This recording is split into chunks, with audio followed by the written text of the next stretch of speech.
Hello, hello. Happy Friday. It's Friday, July 23rd. No, 24th, 2026. I'm Manila Chan. That be Ted Rall, producer Robbie lurking in the background. And also, Ted, this day in history, this is your people back in 1534. What I'm were they taking it doing then?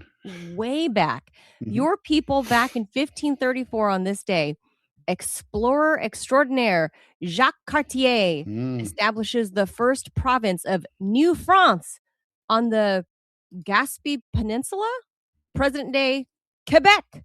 Cartier's Nice. planting of a cross will lead to a French territorial reach in North America stretching for more than 3 million square miles by 1712. Wow, that's a lot of French space.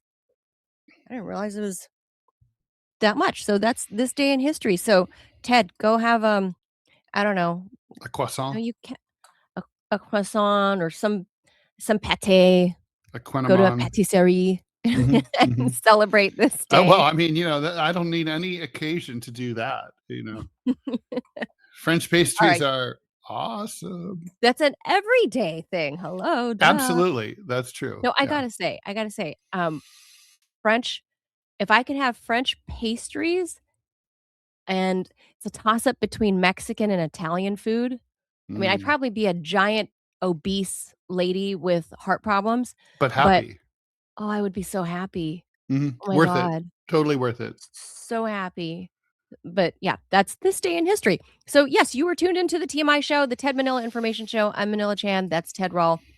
And like I said, producer Robbie lurking in the background. We do it live Monday through Friday, 10 a.m. Eastern time. Please be sure to hit the like button, the subscribe, the share, all of that stuff to help this little show that could keep staying in the top 10, Mhm. top 10 in this time slot. I will caveat that. Like, okay, fine. So yeah, this is like a one of a kind show. And I think you guys know that. And that's why you tune in. So we appreciate that. So let's get to the news.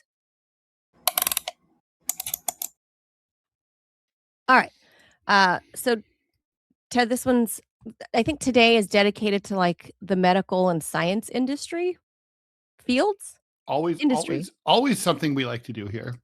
Yes. I mean, look, it's There's it's relevant to everybody, so it's good. and there are so many. I mean, sure, we touch on politics and culture and stuff. And I know obviously Deprogram does a lot of foreign policy, and the vast bulk of my career has been like foreign policy, but you get tired of that stuff, Mm, because it's the same thing that never fucking changes. Uh, and here's something I hope changes. mm. So if you've ever watched TV and wondered why every drug commercial starts with someone kayaking and it ends with a list of horrifying side effects, you're not alone. A consumer advocacy group says the entire system should be scrapped. Here, I agree with that.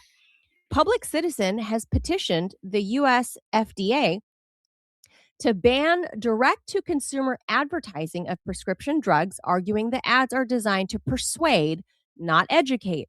According to the group, pharmaceutical companies use emotional storytelling, uplifting imagery, and carefully crafted marketing to emphasize benefits while minimizing risks. It's a uniquely American debate. The United States is one of only two countries in the world, that's us and New Zealand, that broadly allows prescription drug companies to advertise directly to consumers. Nearly every other developed nation prohibits this practice, limiting prescription drug marketing to healthcare professionals. Supporters of the ads argue they encourage people to seek treatment for conditions they might otherwise ignore. Oh, A come commercial, on. It's like e a com- especially because there's 2 kinds of ads, right? There's the ones where they list all the downsides, like, could cause penis rot, well, no, um, that's at the at the end. but there's the ones that don't do that, and those are the ones where they say, "Ask your doctor about Prilosec," and, like, Oh, I thought they you always have to and tell what do you do? you. You're gonna randomly write down the names of some drug you don't even know what it does, and But people do that. and That's then the you whole walk point. into your doc do are you do you do people really go to their doctor and say, "Hey, so what's up with Prilosec?" Like, nobody does that. People do th Ted, you and I both have dated doctors. haven't you ever had this conversation? I have. Wait, And I've never dated a physician. oh, really? No. I've been hit upon by my podiatrist, but nothing happened. Oh, okay. Well, I have dated doctors. That was Mhm. I couldn't shake doctors. I'm trying to I've think that is actually that true? I mean, have I never dated a yeah, I don't yeah, yeah, M I'm pretty MD. sure no, I've never dated an MD. I've dated a cop. Yeah, That's not the same thing. They doesn't cause matter. people to need to go to the MD. Yes. The MDs I have dated, I've actually brought this up many times, and they've all said the same thing, that they have patients that come in and just ask about something they saw on the commercial. And then you have, Huh. like the Okay. yeah, so that's what I'm these surprised commercials because are it would designed to I do. would never do that. I just wouldn't. I mean, You and I may not, Robbie I would may not, certainly but there do are a lot the of people who would. do it I would certainly do like the Chat GPT like search like, oh, so yeah, I mean like I'm due to like I have something on my I have a Well, no, no, dermatology no, thing this is and I'm like, oh yeah, so hey, I is don't know this how much this? Is that's this this? changing. Yeah. I don't know if AI is changing all of that. I mean, obviously, I'm married now, and it's not to a physician, um, but this is prior to AI, and when people would see these commercials, they're just like, Okay. "Oh, I think I might have that," and they go to their MD, and they're like, "I think this is what's wrong." So here's the thing. Okay. Supporters of the ads argue that they encourage people to seek treatments for conditions, right? That th you might have something that sounds similar to what the commercial says. Mm, So it could be a commercial about depression, diabetes, psoriasis, for example, mhm. might prompt someone to finally visit the doctor. Fine, that's a good thing. But then critics counter that the ads encourage patients to request expensive brand name medications they Oh, may not need, as driving up opposed to the healthcare generic. costs Mhm. while putting physicians in the awkward position of explaining why the drug and the commercial isn't the right choice.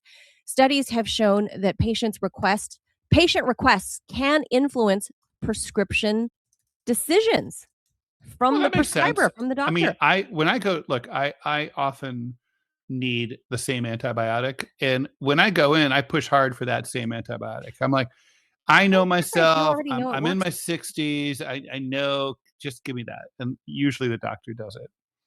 But that's different because you already have experience Yeah, you know using it. you better than your doctor knows Sure. you. Yeah. But this is in the case of people being like, I think I have this. And then the prescriber kind of sometimes caves. To the brand name, even when lower cost or equally effective alternatives exist. My own family are prey to this all the time. And I have to tell them, like the brand name for aspirin at that you would buy at Target is the same aspirin that you can get at Dollar Tree with a Mm. side of gooning, that we talked about the other day. But it's the same Right. thing, right? But Yeah. it's because of, like, it's the commercials you see on TV. Mm, mhm. People believe and I still have to constantly tell my mom, "Stop spending 7 times the amount." Like, if you wanna get a hydrocortisone cream Mm, at Target versus the dollar store cortisone cream, it's the same thing. But anyway, that's what these doctors are complaining about. The petition comes as the Trump administration has signaled it wants tougher standards, different than taking away the commercials, tougher standards for mhm. pharmaceutical advertising, pushing companies to provide more balanced information about benefits, risks, and costs rather than banning the ads outright. So it's this move in the right direction. The broader question is who should shape medical decisions? Should patients walk into the doctor's office already asking for a specific medication because of a TV commercial? Or should those conversations begin with a Well, diagnosis the rather than a answer marketing is campaign? neither one, Manila. As you and I both know, all medical decisions in the United States are made by some clerk at United Healthcare, thousands of miles away from where you live. Well, no, that's treatment. That's not the People who have never diagnosis. just yeah, well, they'll decide what drug you are allowed to That's have. right. The doctor will diagnose, but some And then, CEO or well, and then top it down. becomes a request. It's sort of like a Sure. DJ at a club. Like, "Hey, I really would love Sure. to hear this medicine." And it's like, "That's cute, but no." Like, maybe if I get to it, I don't know. Well, for now, the commercials remain legal, but Mhm. after decades of primetime pitches featuring smiling couples, scenic hikes, and an announcer calmly listing side effects that sound worse than the disease, the debate over whether prescription drugs should be sold like breakfast cereal may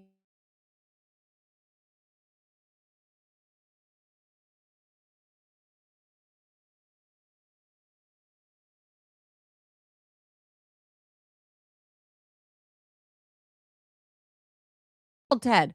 Mm. Nobody advertises drugs directly to the consumer, not in France, Mm. not in Mhm. I don't although I wonder if advertised maids program there on TV. Like, how does everyone know about that? Is it I don't know. They might ban prescription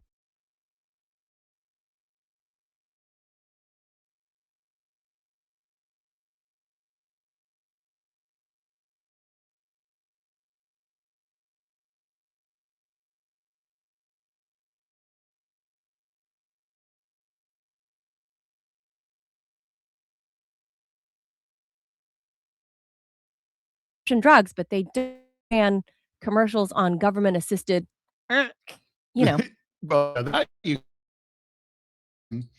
like, "Are you bummed? Why not kill yourself? let us If do it for too you. much of a puss to do it yourself, we'll take care of it. Let the Canadian This ball Parliament. peen hammer will take care of you in no time." And oddly, not oddly, actually, Robbie says, we have a health ad. Oh, how appropriate. Yep. Is that still there, Robbie? It is. Just 1 second. I will get up. There Get you up for you. go. You see, And I have a oh, different take. And lose me. oh, Robbie, you're kind of choppy. You might have to post the ad for us because your audio's dipping in and out. Your interwebs. I think Robbie's frozen. Hmm. Yeah, Robbie's a little blurry right now. He's usually crisp and clear, but yeah, Robbie, I think you're frozen a little bit. Yeah, I'm gonna have Robbie post it. But that's that's the thing. Nobody else in the whole world, It's posted. Ted, not even Laos has drug commercials. Right. Just Well, saying. All right. but in Let me Laos, read this. everyone's healthy. No one needs drugs. Well, they're healthier. That's true. Um, all right. So Access Med, powered by Trinova Health, is a revolutionary telehealth service that Mhm. offers fast, free online evaluations and free home delivery of customized compounded medications, offering custom weight loss support, ivermectin therapy, hair restoration, cosmetic rejuvenation, custom ED treatments, and Mm. more. You can complete your visit in less than 10 minutes, and there's no subscription or recurring fees ever. We've made getting started easier than ever. Simply follow the link, choose the product or treatment you're interested in, and then complete a quick online evaluation. Within days, your custom meds will arrive to your door. Mention Rumble in the coupon code and get 10% off your first treatment. So very appropriate, obviously. Yeah. And that proves my theory about the Rumble algorithms knowing what we're talking about. It does Um, seem pretty clear, right? Wouldn't you yeah, say? I think it's I pretty mean, it's evident it knows. I would say it's not proof, but there's strong evidence. Manchild wants to know, what about the drugs that say you shouldn't take it if you're allergic to it? How the Yeah, fuck would I you know always if you're allergic to it before you take it? right. Also, it's totally like, Don't yeah, do this if you're it's allergic to it. it's like, don't eat fish if you're allergic to fish. Well, I mean, isn't that self-evident? Right? I mean, Yeah, but like, with the it's sort of med, like, how would don't you go know? swimming if you don't know how to swim. I mean, I don't But, know. like, in this, like, how would you know if you're allergic to it? If it's a brand new drug and you've never had it, how would you know? Like, I know I'm allergic to penicillin, right? Okay. But I know that because I took it and I swelled up and itched and couldn't breathe. I was, like, in anaphylaxis. So, I know I'm allergic to penicillin. So now I don't take penicillin. But if you're, like, doing what's the one I see on the commercials on, um Valtrex, is that the STI one, the STD? Yeah, that's the I herpes think one. so. That's yeah. Um, and it tells you at the very end, like, Valtrex may cause, like you've mentioned, Ted, like your penis to fall off. You might have headaches. You might have nausea. Your Really? butthole might Valtrex fall out. does all those things? Yeah, I don't know. I'm not saying Valtrex in particular. I'm just using it as an Oh, example. okay. Yeah. But all these drugs at the very end, the ones that do tell you the side effects, like it sounds like the Micro Machine guys from the 80s, the Micro Machines man. Remember the announcer for Micro Machines? He used to talk really, really, really, really fast I don't know about Micro Machines at from the all. 80s. I have no idea what you're talking about. Like, what the hell is a The Micro little Machine? cars, the little No. cars from the 1980s, like the little race cars kids would play with, like the Hot Wheels and stuff. Yeah. It was a competitor to Hot Wheels, but I think I I don't know do if it not know. I've never. I seriously, I'm not familiar.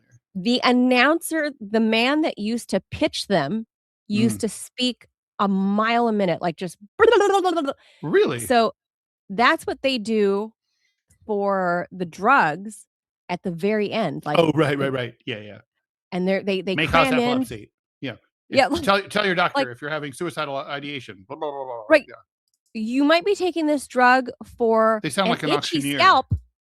Yes, you might be taking the drug for an itchy scalp, but you may die of some kind of congestive heart Well, failure from taking this my drug. favorite is the antidepressant ones, because they're literally like, could cause, suicidal thoughts and suicide have happened. I'm like, the whole point of taking antidepressants is that you don't want to kill yourself. That's Right, the so point of it, right? like, And you're shouldn't telling I me be taking this you're so I telling me don't wanna you're off telling me myself? it causes it? It would be like taking, let's say An alcoholic having more Ozempic, alcohol? like, Ozempic could cause massive weight gain. What? The whole point is to lose weight. Yeah, aspirin. Don't take aspirin. It could cause migraines. What? Ozempic could drive you to wanting to eat more croissants. Just saying. Well, I mean, that's not a bad thing, as long as they're diet croissants. Robbie, I think you're looking a little clearer. Yeah, a little bit. It's that stellar Montana internet. I mean, Well, it's it the interference from bears. They have a very strong I was electromagnetic gonna say it's the field. Canadians, because I talked about them being conquered by the French. Oh, they might be hacking you. They might be hacking Robbie. Yeah, or maybe it's an FBI visitor. Could be. Or that. Yeah, that couple looks very sinister. Yeah, I felt very much in danger. No, honestly, they were a sweet couple. It was Wait. bizarre. They looked great. Don't really. spin off into that. Spin off. You said something about the Okay. news networks and the drug companies. Yeah, well, as far as the advertisements go, they're not putting the advertisements up to try and get people to go talk to their doctor about, hey, I want this drug because I saw it on TV, and then try to get insurance. That's right. approval. You've probably seen that, right, Robbie, with your Yeah, job? that's not the your old purpose job, of I it, should right? say. Yeah, that's not the point. Those ads are meant to they're really advertisers for investments, for investors. It's not even that. It's not even that. It's because the drug companies are the largest advertisers on the networks. And it's a form of corporate capture. So what they do It's bribery. They own them. So that's why you never see the news networks going after big pharma. It never happens because it's corporate capture. They are their largest advertiser. And the reason why, it's something like more than a quarter of most. And it's plausible deniability. Like, hey, we're just selling a product. I mean, we're just it's selling still America, our right? penis medicine. It's still America, right? We can do that. Yeah, the reason why drug companies don't do this stuff in Europe is because Europe has universal health care. They don't need to. Mm-hmm. It's all corporate capture. That's why, like during COVID, how many of the big news networks went after the vaccine companies or went after big pharma? If you want to be really specific, Dr. Pat Soon-Shion, who purchased the Los Angeles Times, is a big pharma biotech billionaire. He's a bio bro. He bought and print newspapers are the source of 95% of all mail and all news in any metro area, right? Mm-hmm, he's like, he knew that he was a sketchy dude who basically made money by killing breast cancer women patients. like me. Yep. Like, oh, you have tits, they have cancer, you're going to die, but I'll make money, so it's a win. Yeah, and so there's nobody doing any reporting or investigative reporting on his sleazy businesses because he bought he bought the news coverage where he lives. That's an extreme example, but yeah, what Robbie's saying is correct. And yeah, thank 100%. you, Phileas Fob, with the donation there. They say, Ted, that's a huge scandal that no one discusses. At least 2 epidemiological studies showed a 2.2 and 2.25 times increase in suicide in SSRI users while using SSRI, while SSRI studies are really dodgy. Yeah, they and they can also, and I know he's not chatting right now because he's so driving. Fucked up. But JDC, our in-house science advisor, we all know that these white papers and whatever, and these studies, right, when they're trying out their medicines, they can kick out people that are turning out allergic to XYZ medicine, right? They can kick those people out of the study. So that way the end result is that 98% of the people that use this found a benefit. Yeah, because you kicked out the other 300 people that had negative side effects. So, there's well, I mean, the other thing is also we release things before they're, we legalize and release things before they've been fully tested. I mean, it drives me crazy. Every other day now, there's some new article about the effects of cannabis, right? It's like, it might cause dementia or, sustained memory loss. Well, that's a big duh for anybody who knows a pothead. But the thing is, like, the cannabis has been around. Now, granted, it was illegal and it's hard to study the effects of illegal drugs, but still the point is that, like, you legalized it first and now you're telling us that it's like dangerous. Assholes. Well, I mean, welcome to America. Like, this is, if somebody can capitalize on it, they will.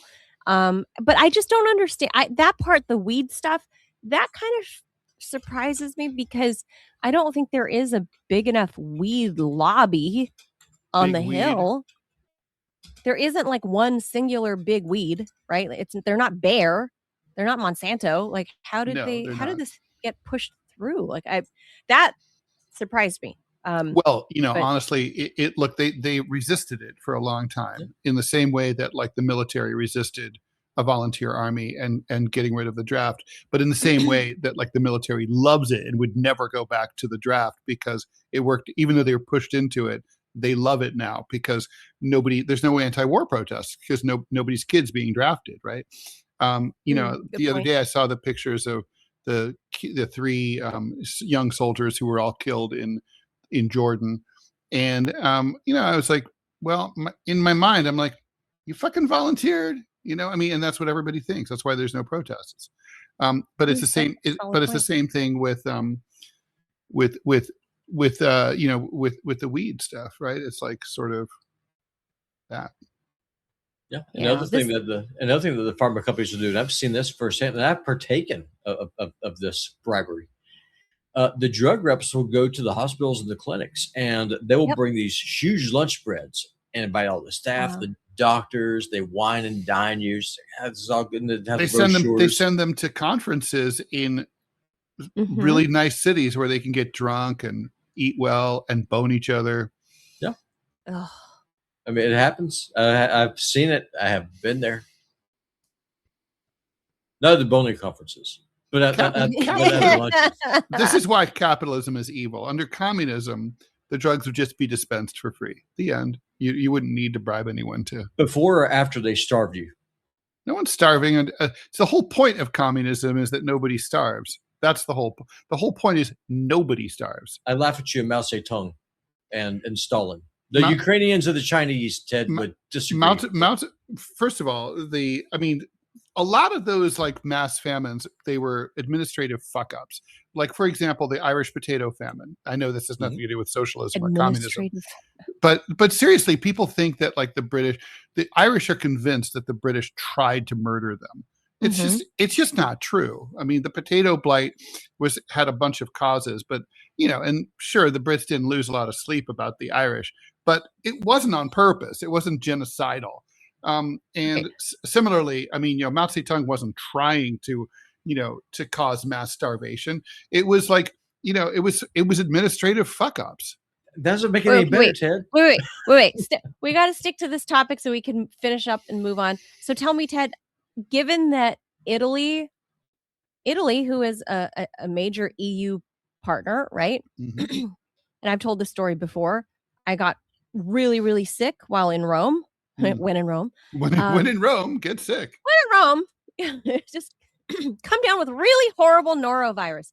But anyway, I got treated there. Speaking of which, that explosive diarrhea thing is now spread to 9 states. Cyclosporiasis. Yeah. So that's like God's natural Ozempic, Ted. Blow ass, have an ass explosion. Ship the pounds away. Yeah. But look, here's my thing, Ted. Why, given that Italy is a capitalist country, but they have socialized medicine, I always say, like, thank you, Italians. I spent like 2 days in the hospital, maybe 3. I mean, I was in bad shape. Like it was really bad. But all modern I didn't have to pay a dime. All modern industrialized, socialized countries have socialized medicine, right? But how do they pay for everything? I mean, granted, they have a smaller population, but they have millions of tourists like me that come through every year, and I'm sure a good portion Italy of us doesn't spend 54% of its national tax dollar, killing brown people in Palestine. Well, it's that. I mean, also you got to keep in mind that I made this point on Deprogram. I made my point here. The whole reason Europe is able to afford its very generous social programs is because its defense is outsourced to the American taxpayer. That's why. That's true too. Okay, sure, but there's also no need for a defense. No one's invading Italy. I thought the Russians are coming. Right. All the way to Italy. I mean, they need a coast guard. They need a border, they need border patrol. But like the point is, they don't need a military, like they don't need NATO. NATO doesn't need to exist. You're just saying they've reappropriated the money that they do have towards stuff like this. Of course. Yes. Which is why schmoes like me could be a tourist, get sick, and leave without paying a dime, not owing a dime. A government can either provide bullets or butter. It cannot provide both. Correct. Europe is able to provide butter because the Americans provide the bullets. Correct. That's the point that I'm making. We like pills and bullets, guys. Get over it. That's America. God bless America. And we don't. All right. So as we continue with the medical stuff, most people assume that doctors prescribe antibiotics simply because they're medically necessary. But research says the reason is actually influenced by something less obvious: human psychology. A medical sociologist who studies antibiotic use says that physicians don't make their decisions in a vacuum. Many are working under intense time pressure, sometimes 13 minutes per patient. And during that 13 minutes, they have to evaluate the person, explain the diagnosis, and decide how to treat it. In that environment, writing a prescription can feel like the safest, fastest option, even when the illness is likely caused by a virus against which antibiotics do nothing. Okay, that's not really true. Antibiotics, like, for example, I'm prone to lung infections, and they'll say, if they think it's a viral infection, imbecile doctors will say, well, antibiotics don't do anything. All viral infections have a bacterial component, and if you have and antibiotics can definitely make a difference. But anyway, other forces are at work too. Doctors may worry about missing a rare bacterial infection, disappointing patients who expect medication, or facing legal liability if the person gets worse after being sent home without antibiotics. Yeah, if you send me home without antibiotics and I get worse, I will sue your ass. Those social and emotional pressures can outweigh what the clinical guidelines recommend. Every unnecessary antibiotic gives bacteria another opportunity to evolve resistance. Over time, these superbugs become harder and sometimes impossible to treat, threatening it's an arms race. Everything from routine surgeries to cancer treatments and organ transplants. The WHO, the World Health Organization, calls antimicrobial resistance one of the great global public health challenges of the 21st century.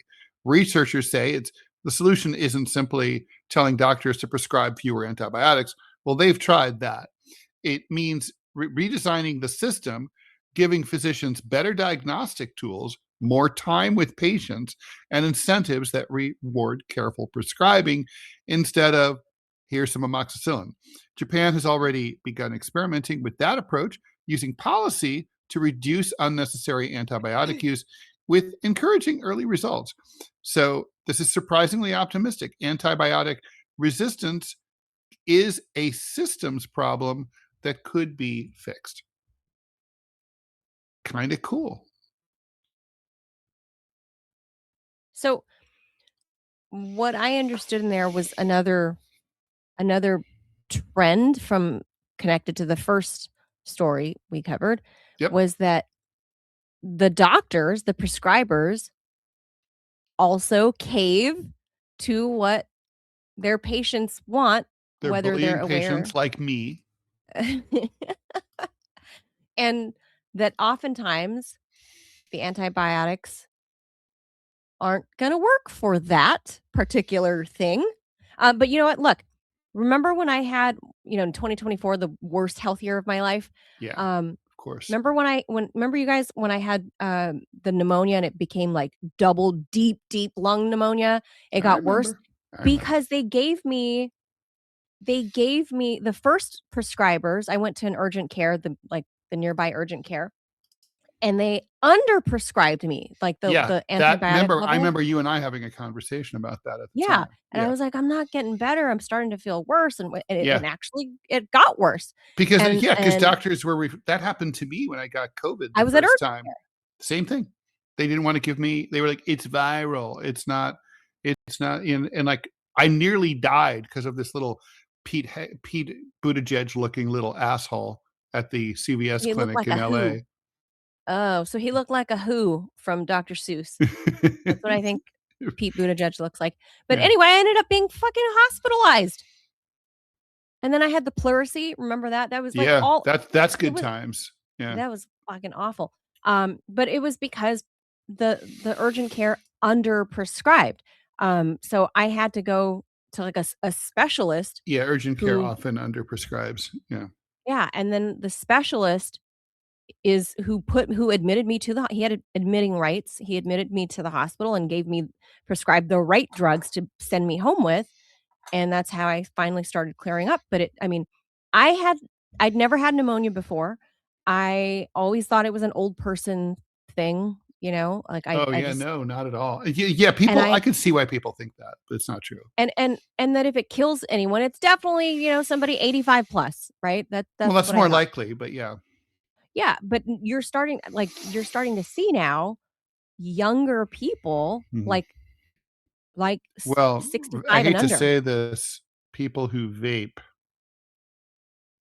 Could be, but there's other, I would say there are other things at play here, including underprescribing, because now I think doctors and prescribers, nurse practitioners or whoever, they are so afraid of this whole, super bug, drug resistant, whatever, and they don't want to get blamed for it, that they underprescribe. And when you couple that with them being kind of like a waitress at a diner where you got to turn that table really quick, right? Like that you're trying to make tips. Get a move on, buddy, right? Like they need to turn that patient out of the urgent care room as quickly as possible so they can funnel through as many patients sitting in that waiting room through there as quickly as possible, because that's part of the business model. I mean, I guess if anybody would know, Robbie would know. having been in the hospital system for like a decade. I mean, am I right, Robbie? Like the doctors turn you too fast, and oftentimes they miss things and they diagnose and prescribe wrong. Yeah, I mean it's all about bed churn, so they just move people through kind of like a mill. And John wants to know if I can send him an invite link because he's taking umbrage, Ted, with your description. So if y'all don't mind, I can get Look, our I'm science not a advisor. doctor. I'm just telling you what doctors have told me. But I mean, we could do this, but we should probably schedule it for next week because we have 2 stories left, 20 minutes, right? So we don't have really a lot of time. Who cares about the stories? I care. JDC, our science advisor says, so first off, the statement that every viral infection has a bacterial component is patently false. You do not need antibiotics to prevent bacterial co-infection or secondary infection. Second, while technically true that any use of antibiotics can lead to resistance, the chances of that happening through appropriate use of antibiotics is so unlikely as to be negligible. Huh. Yeah, but that second part, like basically there was a big long period. I don't know if that's still going on. It feels like it might not be, but like for years, doctors were being told like, try not to do, we're being told not to prescribe, as many antibiotics. Yeah, or to prescribe weaker ones, right? Yeah. Like there's different classes. That's what I experienced. Yeah, I'll reach out to John and schedule a time next week, and that sounds good. We'll make that happen. But cool. Because I mean, it's the kind of conversation that's going to have a lot of back and forth, and time's going to pass. So yeah, back and forth is good. Is this like you think that you have a life, Ted? I think we have an 11 o'clock out, is what I think. Yes. So, yeah. So there you go. I don't know. Manila's the boss, not us. She should just cracks out. Manila's the boss. Yeah, I'm the wife. Is the boss. No, I'm the show wife. Right. That means I'm the show wife. Happy show wife, happy show life.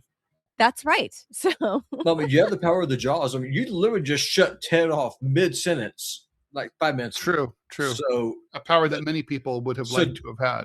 No, don't pretend like, for example, that you have no power like whatsoever on this. That's true.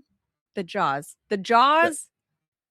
Does the work but I am having a good hair day, so I feel like that counts for something. Yeah, but to answer your question, 100%, the hospitals they're all the time trying to turn people out, so that way it's a numbers game, especially for Medicaid patients because Medicare and Medicaid pay less than standard insurance rates. Yeah, and so that's why they do that. Commercial insurance pays more. Now they also negotiate the rates. Like they say, this is the maximum that they will pay to. The person's price tag, you wear it walking in, right? When they see your file, like, so they basically know. Yeah, no, the goal is not to make you healthy. The goal is not to fix you. The goal is to make a profit and get you out the door. Yeah, I would say so. Yeah, there you go. All right, this one I never really thought about until I read this article, Ted. When a flight attendant asks, "Is there a doctor on board?" the airline is not just hoping for a good Samaritan, it's activating an unofficial emergency response system built around the assumption that one of its paying customers will provide free medical care. And this happens more often than you think. Studies show most in-flight medical events are not dramatic Hollywood emergencies. They are dizzy spells, fainting, nausea, breathing problems, and other complaints familiar to any urgent care clinic. How about that? One major study of nearly 12,000 incidents found that doctors helped in almost half of them, while only 7% resulted in the plane being diverted. More recent research estimates a medical event occurs on roughly 1 out of every 212 flights. For a large airline, that can mean multiple incidents every day. Doctors who respond work with very little medical history, if any at all, limited equipment, no privacy, and a cabin full of spectators with iPhones. Their judgment may determine whether a flight continues or diverts, an operational decision that can cost an airline tens of thousands of dollars. Federal law generally protects volunteer physicians from liability, provided they act in good faith. But legal protection is not the same as recognition. Airlines carry medical kits and use ground based physician services, yet they still routinely depend on whatever medical professional happens to be sitting near the emergency exit. No one is necessarily suggesting airlines put a cardiologist next to the cockpit, but they could create voluntary physician registries, offer travel credits, improve telemedicine screening, and clearly explain liability protections before a doctor steps forward. Most physicians will continue helping because that's what physicians do. But there is a difference between spontaneous compassion and a multi-billion-dollar industry quietly building its emergency plan around unpaid labor. At 35,000 feet, the doctor in 14C may be a passenger. The airline increasingly treats them like equipment. It never occurred to me, Ted. Have you been on a flight where there was an emergency, a medical emergency? I Yes, never have. on a number of occasions. Mm-hmm. Really? Well, Yeah. I guess you've had them for me. I've had, of all the hundreds and hundreds of flights I've taken, I've never experienced one. And thank God, not been the medical emergency. But it never occurred to me that, like, what's the liability for the doctor that steps in? Like, are they shielded somehow? What about, like, but then So, I I mean, never they can thought about it look. The at thing is, you scale can, even either. if you're shielded, you can still be sued. People always say, "Oh, can you be sued?" Anyone can be sued, but like, what might get your case thrown out quickly, or dismissed immediately, might be like, the idea that, hey, you were just being a good Samaritan. You weren't really practicing. You were just stepping in at the last second. I mean, yeah. I mean, look, I think honestly, it wouldn't be a bad idea to have some flight attendants receive additional training, and be paid more, and be able to Yeah, assist in that's medical true. emergencies. I mean, what if there is no doctor on board, right? That's a good idea. Or like, and indeed, I think if you're on call while you're on your way to Cancun, they should pay you, right? If I know I might be called upon to pontificate about politics, or you have to draw a cartoon on a flight, it's like they should pay me or give me a free ticket or something, So right? yeah, so the doctor that's on board, like, I feel like you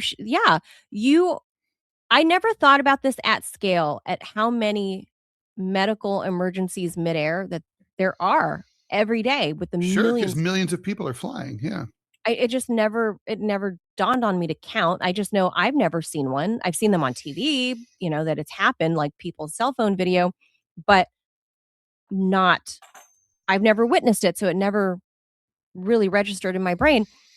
But the doctors that do step up, I guess that's true. Like, these multi-billion-dollar airlines aren't giving the fucking doctors even, like, you know what? We're gonna comp your next flight. You and your friends fly free for the next year. I don't even think they do that. I could be wrong. I don't even think they do that if you assist, right? Like, sort of like after you volunteer, they're like, "All right, well, thanks, doctor." It's like, Like, really, that's that's it? crazy. That's all? It didn't occur to me until right now that I was like, wow. So if the doctor renders life-saving steps 35,000 feet in the air, or not life-saving, or whatever. whatever, The anything. person's got itchy and dry skin. Is there a dermatologist on board? It's like, But yeah, just don't scratch it and leave it alone. I mean, but I mean, it's like if you're bugging fucking someone and airlines, man. having them help, like, yeah, there should be something in it for you. I mean, And I look, would say, Ted, a honestly, lot of I doctors kind of probably feel that don't way about, stand up. they do that shit, like, about evacuating the plane, right? Like, like they used to look. Now they'll seat like any, like, tiny, like, crippled, like, paraplegic in the exit row. But like, it used to be that the flight attendants would size up the passengers when they Right. were coming You look on. strong and sturdy. Yeah, you're. I mean, I was always offered those because I'm 6'2". I'm a big guy. It's like, oh, Yeah. he can open that door, Yeah. and I feel like, again, like, if you open that door, if you're called upon to assist in an emergency, yeah, you should be flying free for a while, like not just once, Like you should get something out of it. Yeah. In this case, if I you're did that like once. getting a free It's funny when I'm medical asked, exam. like when I'm asked, oh, are you willing to assist and open the door? I'm like, I always say, like, Sure. I have done it. I have opened the door, so I know I can do it. Like it's so weird to me that now that you brought up, like, why aren't more flight attendants, like, say, I don't know, have like an EMT license or something? Like, Sure, they should be paid extra. Like yeah. I mean, they they have should get training, right. They have a defibrillator on board usually, right? Or maybe they all do. I They, think. I don't know if like small regional jets have them or not, but there is emergency equipment on board, medical care stuff. There should be, but I mean, it just stands to reason. Like you have an air marshal often, right, on board, so you have someone there who's paid really just to fly around and provide security. I mean, look, if you go on a cruise ship, there are doctors on board. There's a medical area. It's like if you get, I mean, I'm not saying they can treat you for, they can't give you chemo, but the point is they have, there's a clinic. It's like a school nurse, right? I mean, Yeah. I mean, you have a population of 400 people in the air. Yeah, you probably should have someone. Maybe it's a small village. Maybe every flight crew should be an MD/flight attendant. One should be on board. Well, maybe not necessarily an MD, but maybe have at least emergency. Because I think if you're going to spend $400,000 to become a doctor, you're not going to become a flight attendant. Yeah, but if you get paid. I don't know if they'll. Yeah, if you really think? Do you really think? Let's say an RN. United Airlines is going to cough up that kind of money when they don't even offer like MD passengers? Yeah, they don't even offer you food. They don't even offer them a free glass of wine after they like deliver someone's baby midair. Like ridiculous. Yeah, it's true. So, it's ridiculous. Stormborn in the Rumble chat says she's performed CPR while on vacation. I think she's an MD. So yeah, so doctors do this sort of thing, and then oftentimes that's when it. When I led a group of listeners to Central Asia in 2000, and there were 24, and one of them was he was an MD, and I chose him even because he was an MD. I was like, you never know, and indeed he came in handy. There was a dude who cracked his skull open on the diving board while doing backflips in Turkmenistan, trying to pick up girls. Retard. Okay, backfired. Total retard. Yeah. So there you go. This is a tip of the hat to all the MDs out there. I think you guys should they have unions, right? Nurses have unions. Doctors have unions, don't they? I don't know. I don't know. Think so. I don't think that's true, actually. I don't know. Now that I say it, I don't know, actually. I'm doctors. I can't imagine doctors have unions. Nurses, I mean, at any rate. I think nurses have gone on strike, right? Yeah, nurses have unions. Yeah. Nurses unions, if anything, they should get the nurses unions to lobby these big air carriers. Doctors do have unions. Oh, they do? Okay, yeah. However, union membership is legally restricted to employed physicians, not independent contractors. Right. So if you work for like a big hospital or health system like Kaiser or something. Like Cigna, Kaiser. That makes sense. All right. Well, I'm glad that they're unionized. Everyone should have the right to unionize. Well, their unions should lobby all of these fat cat airline companies to be like, hey, we will make a registry of, like these are our doctors. And when we fly with you, we should get a discount because we will step up if some shit goes down on the flight.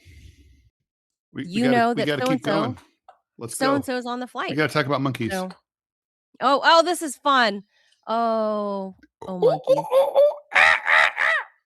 This is for Fun Friday.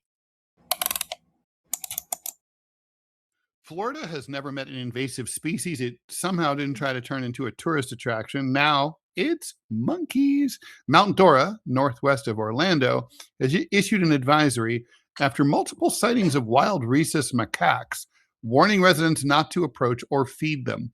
City officials say the monkeys can become aggressive because they're monkeys, although the risk is low, and they might carry diseases that are transmissible to human beings. So what's up with the monkeys? In 1938, a riverboat operator named Colonel Toohey released his 6 rhesus macaques at Silver Springs to make his jungle cruise attraction feel more exotic. This plan like was Disney's simple, Jungle Cruise, Ted. but we know where this is going. Put the monkeys on an island so tourists can admire them from a distance. However, unfortunately, nobody told Colonel Toohey that rhesus macaques are good swimmers. The monkeys immediately crossed the river, escaped into the Florida wilderness, and did what invasive species do. They multiplied. Today, wildlife experts estimate that several hundred rhesus macaques roam central Florida, with sightings stretching beyond Silver Springs into surrounding communities, including Mount Dora. Officials have removed more than 1,000 of them over the past decade, yet the population persists. The monkeys themselves are pretty harmless, but they are wild animals that have gotten pretty comfortable around humans. Feeding them only makes them worse. Habituated macaques aren't afraid anymore. They're aggressive, and they'll bite and scratch you if you don't offer them any food. They also carry herpes B. In monkeys, it's harmless. In humans, it's extraordinarily rare, but it can cause severe brain inflammation and can kill you if you don't get it treated. Nearly all documented human cases of herpes B have occurred in lab or research settings after bites, scratches, or exposure to monkey bodily fluids. There have been no known cases linked to Florida tourists or casual park visitors, but wildlife officials say, stay away from the fucking macaques. Mount Dora's warning is less about a sudden monkey invasion than a reminder that the Silver Springs colony has been expanding for decades. So don't feed the monkeys. Don't feed the macaques. Peak Florida. We have a native Floridian. Robbie, have you encountered any of these macaques? No, and if I had, I would have shot them and eaten it. But aren't they small? I eat squirrels. You would eat him? Oh, hell yeah. But they're no, because Robbie doesn't believe there are cousins, Ted. That's they're animals. Well, they are. There are cousins, right? I would 100% cook and eat. Wait, so I know this is another creationist argument, but just want to drill down on something. So do you believe in sort of the idea that certain animals are related to other animals? Like, for example, dolphins and porpoises are, very close together. No kinds are kinds. Sure. Right. Like genetically, that they are genetically related to each other. Yeah, why not? I mean, kinds are kinds. It's just as a breed of dog. It's the same difference. It's the same critter. Just looks different. So okay. All right, just checking. I love that the rest of the I'm religious. I'm not retarded. Well, there are those who would say it's the same thing, but yeah. Well, those people are more than welcome to come on and debate me anytime that they so choose to do so. I don't know. You already lost that debate to me about the Great Flood. I didn't lose that debate. No, Robbie, don't. It was a humiliating defeat for you. Don't look. You shouldn't eat the herpes monkeys. Don't pet them. Don't eat them. Don't date them. Vanilla, that's why you cook them. That's why you cook the meat. Yeah, but that's the whole point. That's probably how AIDS. That's probably how AIDS got into the population, was people eating monkeys. It's because they're fucking the monkeys. Yeah, that's what they thought at first, but it's probably more from eating them. Well, okay, listen. Kanye, the government invented it. If your population says it's okay to cuddle the rotted corpse of your loved one, then probably sanitation and proper food handling probably is not high up on the list either. So if you kill a critter out in the woods, you want to cook it. Ideally, you want to cook it over a spit. Mm-hmm. That way, the juices all just fall down. If I were starving, I would totally kill it and eat it. Of course. Listen, there's nothing. I wouldn't want to eat any animal that had if I knew it had a disease. These monkeys carry the herpes B virus. Not all of them. I don't know. That's what the article seems to imply. I mean, some fish are diseased or whatever. I mean, you still eat fish. The best meat that you're ever going to have, not knowingly best, eating diseased animals. The best meat that you're ever going to have is a freshly harvested critter. Just dress them out there in the woods, run a limb through them, start cooking them over just open fire, get a nice, good hot bed of coals. That fat just drops down and just smokes. It is the best. Y'all laughing? I'm not. No, I'm actually not. Florida. But I'm laughing at Manila and her reaction. It is the best meat that you'll ever have. It don't matter if it's I bet you're right. I believe it don't matter if it's a possum because it's so fresh. Yeah, it's right there. But you got to dress it out and you got to cook it. Mm-hmm. The problem with damn Yankees is that you don't know what y'all are doing. Well, that's true. Fucking Floridians, man. Look, whenever there's weird stories, I don't need to look any further than going to Florida. It's true. You could when I need like a funny story or a weird if you need a funny story, just go to like look at the Daytona Beach, paper or whatever. Yeah, just go look at local news in Florida. I found this story of like there's because there's a new breeding population of them in this Mount Dora place, and that they issued a warning to the residents. It is. I mean, invasive species are funny. Speaking of Florida, so I have a friend who she lives in Fort Lauderdale. And her neighborhood has a massive flock of peacocks. And nobody knows how they got there. But, obviously they're not indigenous. But, and people hate them. Apparently they're really controversial. People try to shoot them or beat them. Oh. They make a very unearthly sound. Yeah. Like very, like some people. I'm like, look, I feel like it's a privilege to share the earth with these magnificent creatures, and but if there's like hundreds of them in your neighborhood, well, it's not hundreds, but that's also like a fucking peak Florida story. These are all like San Francisco and Brooklyn both have flocks of Brazilian parrots that are very loud and create these they basically create these massive nests inside the trees, and when I say massive, I mean like hundreds of feet in size. And like all what? Yeah, they create like way up high in the trees. They basically put all the twigs together that they gather, and then you from the outside you cannot have a nest that's like 100 feet long. Yeah, so they have like a fucking nest penthouse. You see this henge of like this nest henge, and they go in and out of little tiny holes. It's a protection. It's not like a nest where it's sort of open on top. It's like a big it's more like a wasp's nest. It's like a hive, yeah. But they're big parrots, well, they're not the biggest parrots. They're like smallish parrots, but they're parrots, They're big. They're big, good sized birds. Listen, if Tallahassee want to get rid of these monkeys, Governor DeSantis and they watch the show because we're such ardent Zionists here, just like you are. Rap bastard cuck. Anyway, if Governor, if you want to get rid of these things, all you got to do is just open up a bounty, $50 to every head. The good old boys from North and Central Florida will go and they will take care of the monkey problem for you. It'll take about a week. And people make some money. Taiwan had a major problem with. Well, don't you guys do that in Florida anyway, Robbie, with like the snakes or something? Or they have alligator hunts every year. There's an alligator hunt to go and snakes. It's also the snakes, right? I heard it was snakes. What are those snakes? The pythons. Pythons. Yeah, people letting pythons go. Burmese pythons. Yeah. Yeah. So keep your Asian crap in Asia where it belongs. Don't bring it to Florida. Speaking of invasive species. And if you're going to do that, then I'm serious. All you got to do is just $50 per head. Well, in Taiwan, they went further than that. You would like this, Robbie. Taiwan had the largest concentration of highly venomous snakes in the world.